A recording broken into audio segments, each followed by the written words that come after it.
കാഞ്ഞങ്ങാട് നഗരസഭ ജലബജറ്റ് ശില്പശാല സംഘടിപ്പിച്ചു. വരും കാലഘട്ടങ്ങളിൽ ജലസംരക്ഷണം ഉറപ്പുവരുത്തുന്നതിനും വരൾച്ച മുക്ത നഗരസഭ ആക്കുന്നതിനും നിലവിലുള്ളവ സംരക്ഷിക്കുന്നതിന്റെയും ഭാഗമായാണ് നഗരസഭ ജലബജറ്റ് ശില്പശാല നടത്തിയത്. അലാമിപ്പള്ളി മിനി കോൺഫറൻസ് ഹാളിൽ നടന്ന ശില്പശാല നഗരസഭാ ചെയർമാൻ വി രമേശൻ ഉദ്ഘാടനം ചെയ്തു. നിരവധി ജലസ്രോതസ്സുകൾ ചിത്താരി പുഴയുടെയും നീലേശ്വരം പുഴയുടെയും നീർത്തടങ്ങൾ ഉൾക്കൊള്ളുന്നതാണ് നമ്മുടെ നഗരസഭ.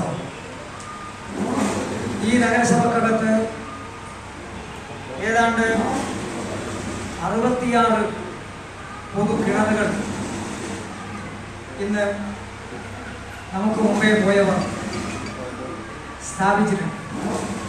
എന്നാൽ ആ പൊതു കിണറുകളെല്ലാം പലതും മാലിന്യം കൊണ്ട് നടക്കുന്ന കേന്ദ്രങ്ങളായിട്ട് മാറി. കൂട്ടായ പ്രവർത്തനത്തോടെ നമ്മുടെ നിലവിലുള്ള 66 പൊതുകിണറുകളും അതുപോലെ തന്നെ സ്വകാര്യ പങ്കാളിത്തത്തോടുകൂടി സ്വകാര്യ കിണറുകളെല്ലാം ഏറ്റവും നല്ല നിലയിൽ വൃത്തിയാക്കി ഇതിനാവശ്യമായ രീതിയിൽ അവിടെ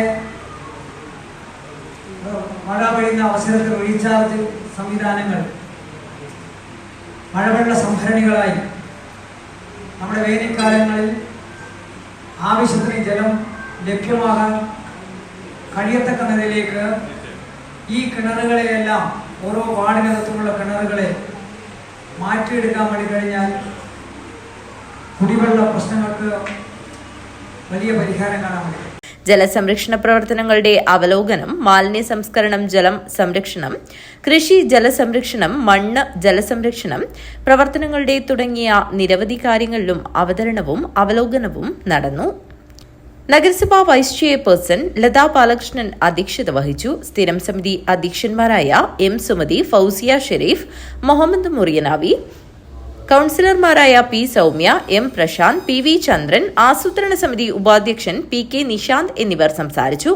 ഹരിത കേരള മിഷൻ മുൻ ജില്ലാ coordinator K Balakrishnan, minor irrigation assistant engineer Femi Maria Thomas, Kanhangad നഗരസഭ clean city manager P Baiju, കൃഷി field officer S Ramesh Kumar, AUGS overseer K V Chaithra എന്നിവർ വിഷയാവതരണം നടത്തി. Haritha Kerala mission block coordinator K Balachandran ക്രോഡീകരണം നടത്തി. നഗരസഭാ വികസനകാര്യ standing committee chairman MP Jafar സ്വാഗതവും സെക്രട്ടറി MK ഗിരീഷ് നന്ദിയും പറഞ്ഞു. News bureau, Kanhangad.